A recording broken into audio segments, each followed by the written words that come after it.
Well, hello again. Very excited right now to be able to chat with a good friend of mine, Lew Meyer. Hello, Lew.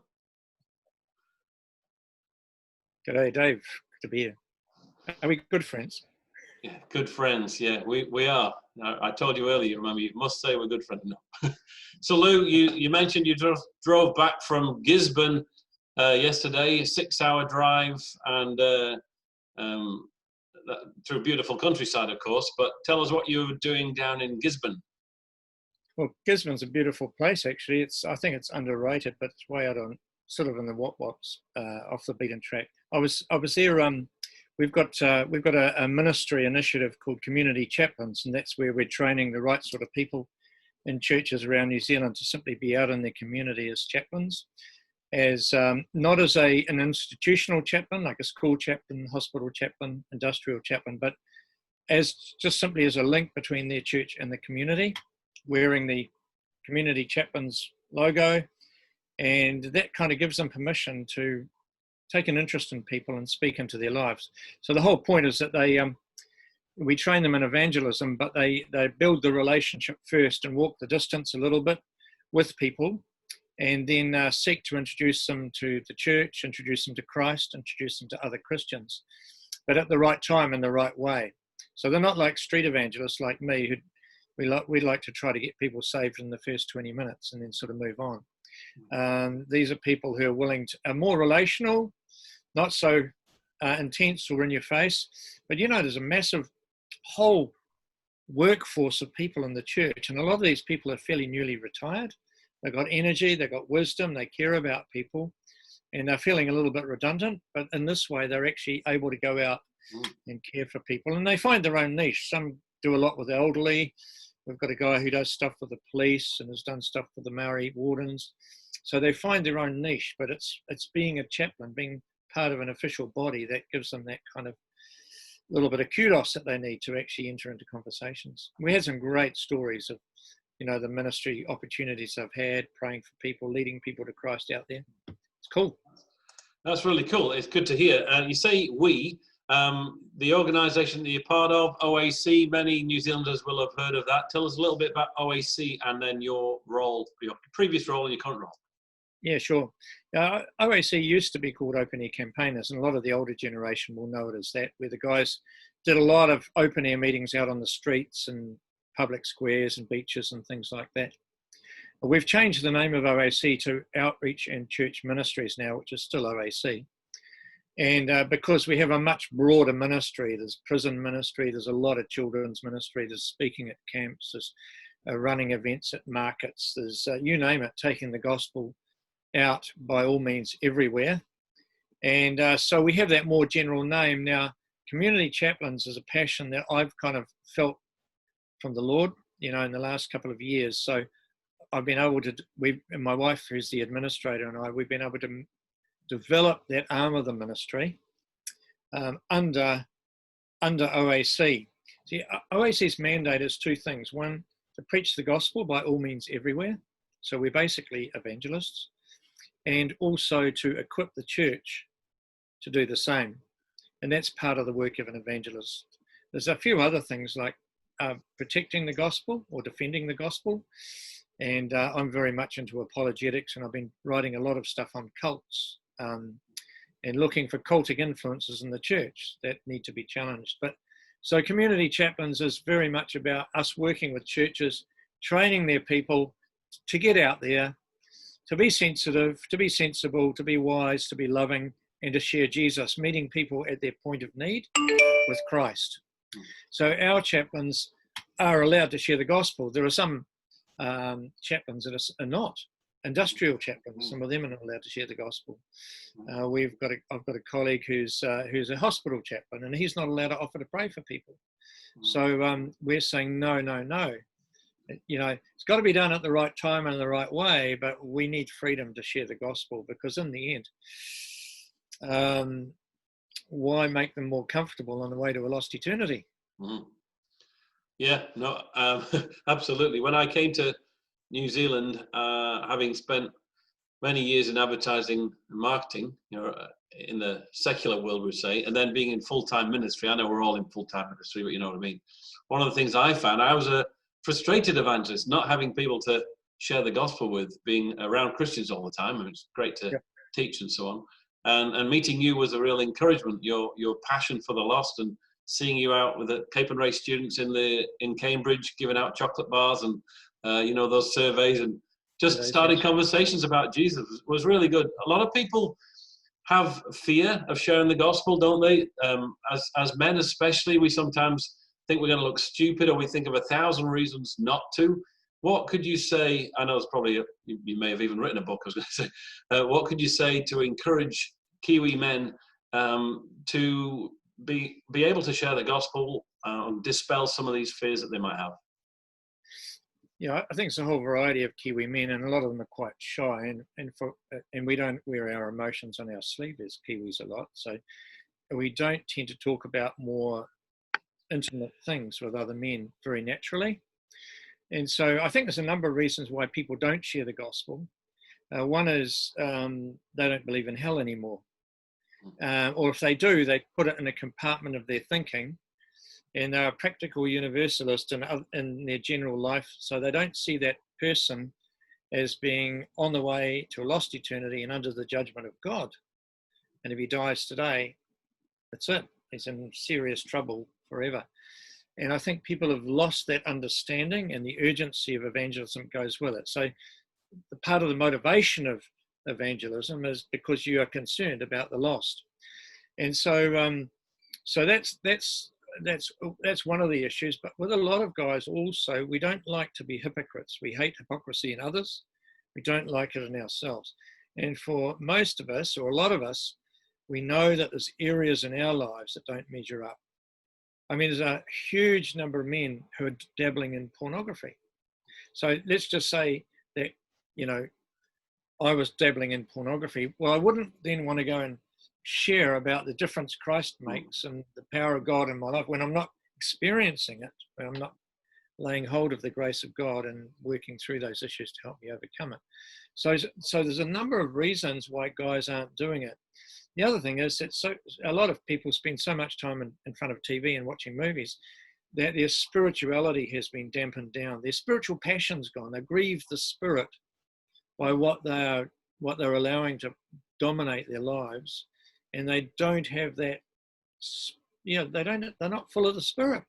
So, and if you're not full, you can't overflow, and so you won't sort of be out there trying to take these opportunities. So I don't think there's any sort of one thing to encourage people. I think what I would say is that to men, understand that we're all different. Some of us are quite shy naturally. Some of us are more salesmen. And we shouldn't feel that we have to be like Billy Graham or some other really out there person. That God has given us a particular style. He's given us a particular testimony. He's given us a particular group of workmates or friends, and they're our first mission field. And you can't go preaching at your workmates all the time. So you've got to let them know you're a Christian, because if you're ashamed of Jesus, you won't share your faith, full stop. So let them know that you're a Christian. Don't hassle them all the time. But in conversation, just show care, show a reality in life, and the questions will come. So for a lot of people, it's just waiting for those opportunities. And some people say, well, do you think God's behind this COVID virus? So hopefully you've thought through how you would answer that one. And you can turn the conversation to talk about their need of Christ. So I think one of the problems with men is we have this picture of what we've got to be like to be able to share the faith. And I've heard evangelists, and they all have their aeroplane story. It's kind of like they sat beside this person in the aeroplane, they struck up a conversation, this person poured out their life to them. And I've kind of had that thing happen as well. And then they led them to Christ, and they got saved, and people are sitting listening to them thinking this, wow, that's awesome. But their next thought is this, but I could never do that. They're simply not confident enough in relating to do that. Or maybe that they're worried that person will ask a question that they can't answer, and they haven't worked through their faith, or they're not confident the reasons for our faith. So I think men have to understand that they are who they are, and God can use them in the way, as long as they're willing to be known as a Christian and trust Lord for the wisdom to know what to say, when not to say it. Mm. That's my kind of advice. Evangelism should be natural, Dave. It should be who I am overflowing, Christ in me. I don't think it should be forced, because it becomes sort of unnatural. But on the other hand, there is an urgency. So we do need to be ready. We need to understand why we believe what we believe, and that's why I think apologetics is important. And we need to be ready to handle these bits of interest that come from around us, in the workforce or in the office, because those questions will pop up when you least expect them. And it's amazing how many people, they put on this big image, but deep down they're struggling, or they're hurting, or they've got a story. Like a mate of mine, he and I chatted about this the other day, and then he went to one of his bosses because he had to confront him about some stuff. And he talked to him about spiritual things.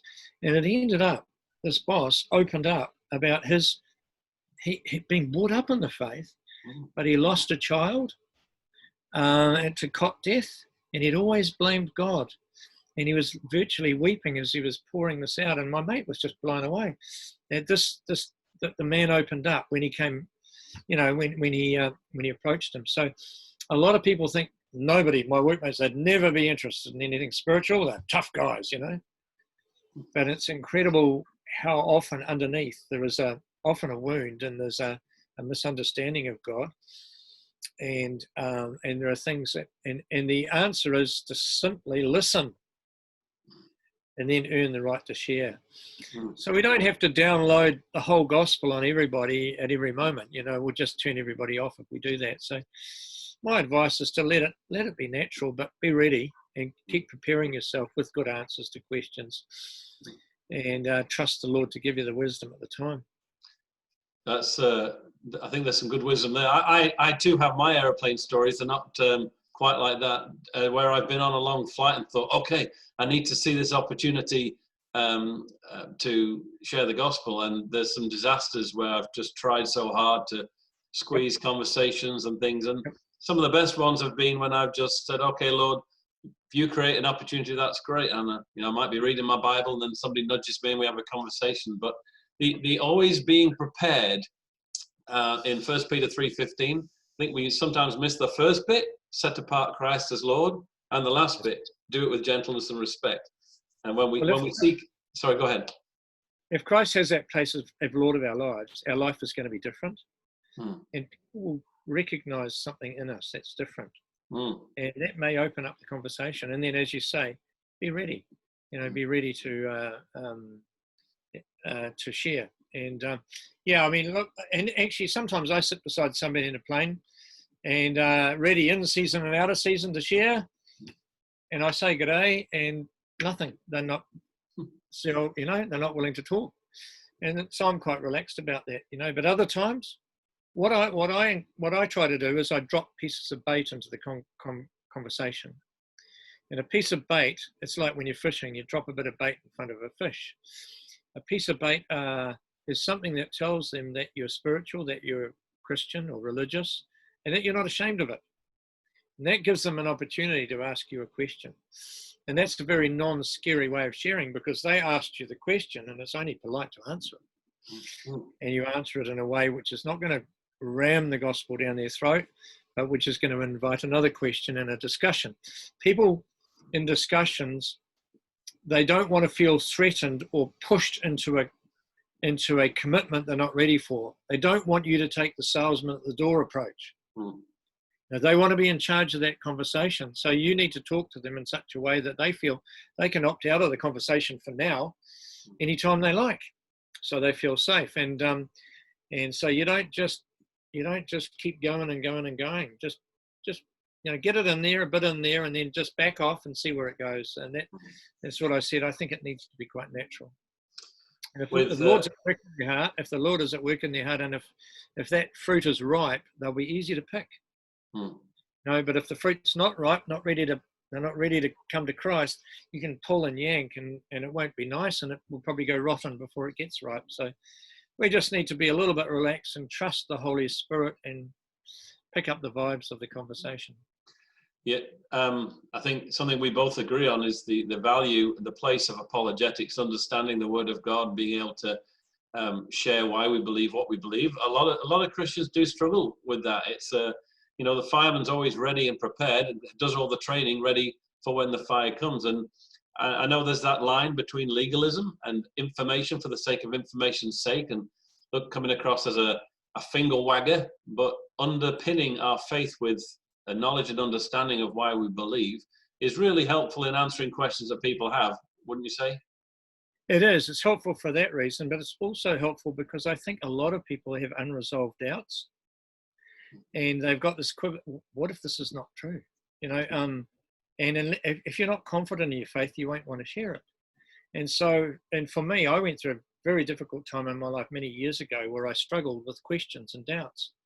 And what it did was it drove me to apologetics. I said, you know, all the nice feelings in my faith that kind of disappeared for now. So I'm going to attack this and find out why I believe what I believe. So I got much more deeply into apologetics, into answers, and it's become part of my ministry. So there are two good reasons. One is it arms you and prepares you for sharing well, but secondly, it deals with those unresolved doubts in your own life and gives you a more confident faith. And so I'm very hot on that. Creation, evidence for creation, and evidence for the Bible, evidence for Jesus being God, and yeah, those are the foundations of apologetics. I know you've put a lot of time and energy into learning and studying and being able to support and guide people when they've got questions. Some of this information has ended up in books. You've written several books. I know over the years you've told me about this series you've got, Good News series for people of different faiths, different belief systems, helping them to come to know Christ. Tell us about I know you've been up to something during lockdown. What have you been doing? Well, during lockdown, it's been quite good because I've quite enjoyed it because I've had a whole lot of preaching cancelled, and I've kind of been able to catch up with some things I've been putting off for years. So that helps your marriage, but I've completed writing a series called Great News.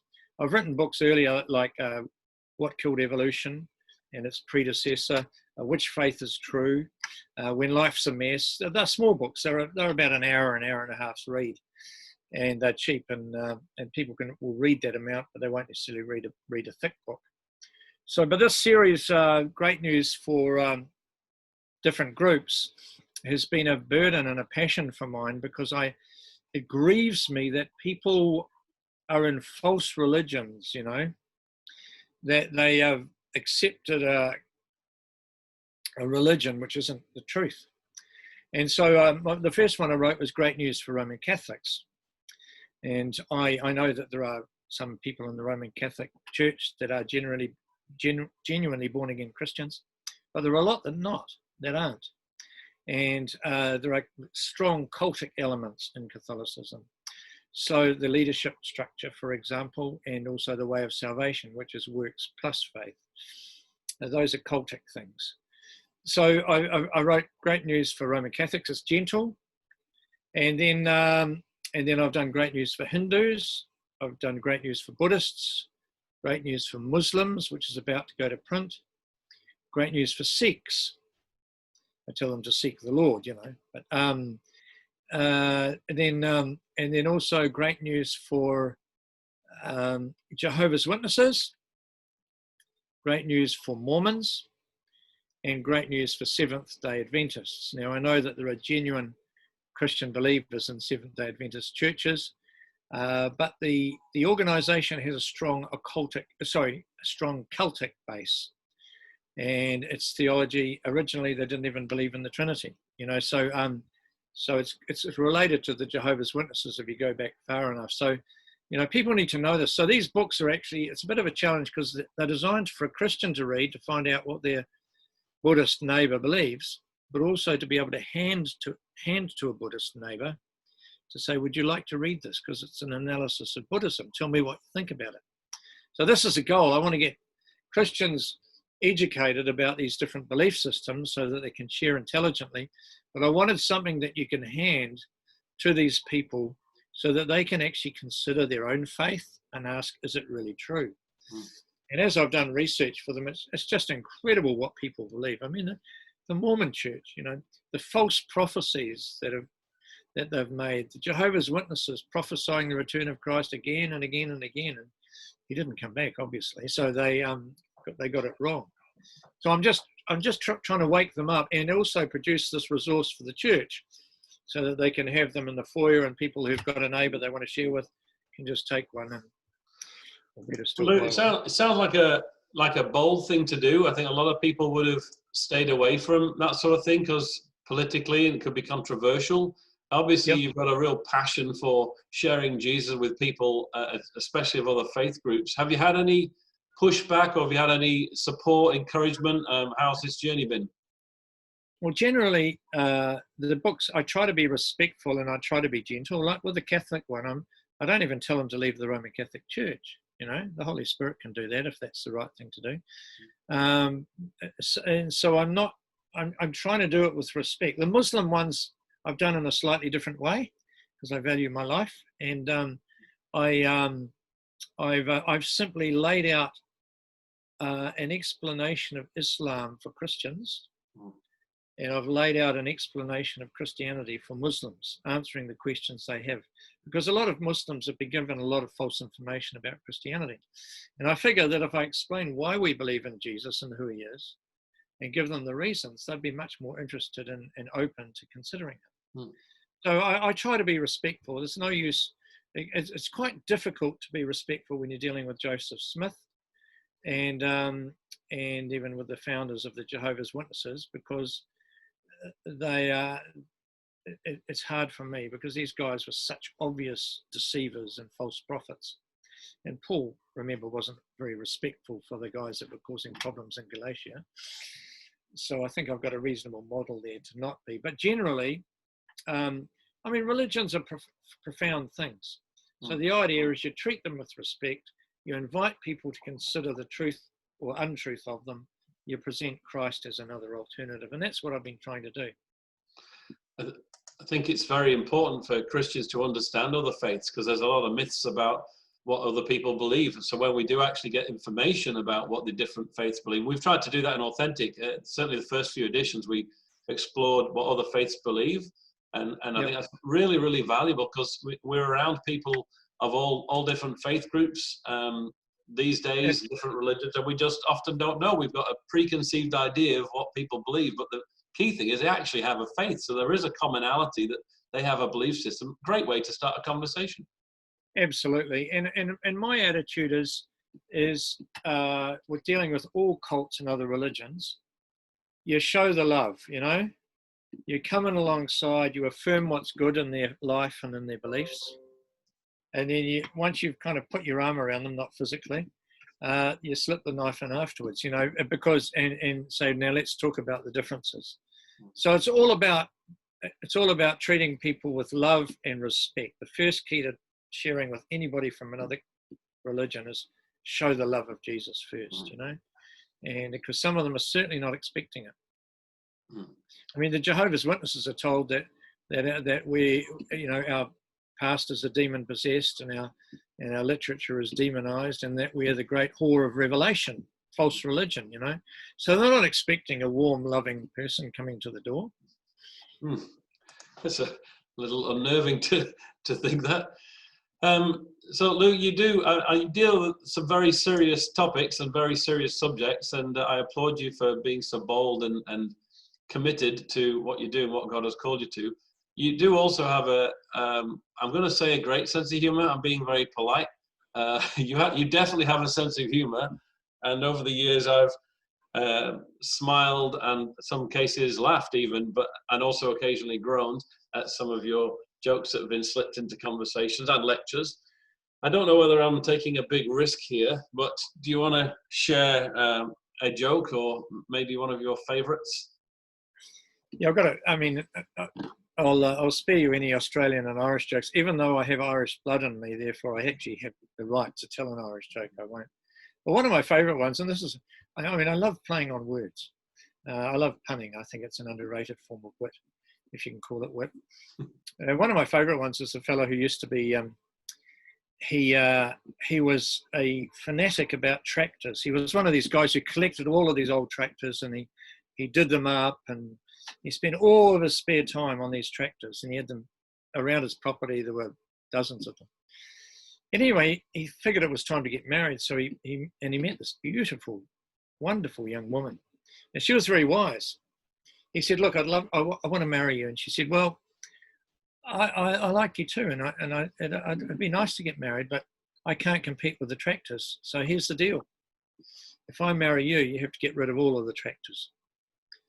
And he thought about it for a while, but then he loved it so much he decided sell off, clear out all of his tractors, got rid of them.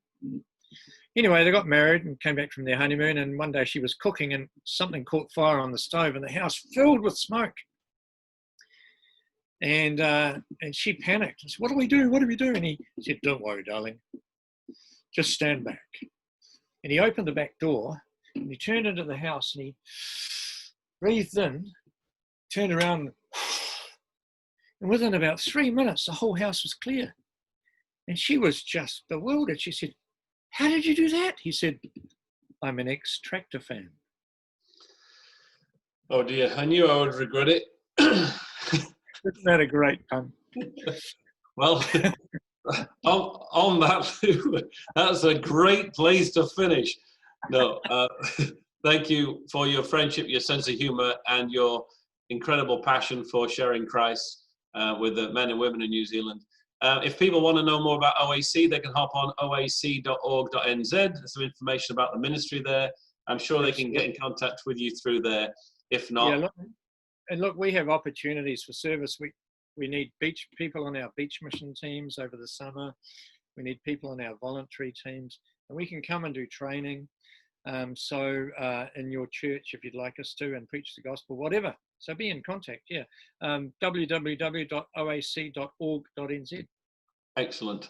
Thanks, Lew. God bless you. I look forward to seeing you in person sometime for a decent cup of coffee and a bit of a yarn. My pleasure. Bye.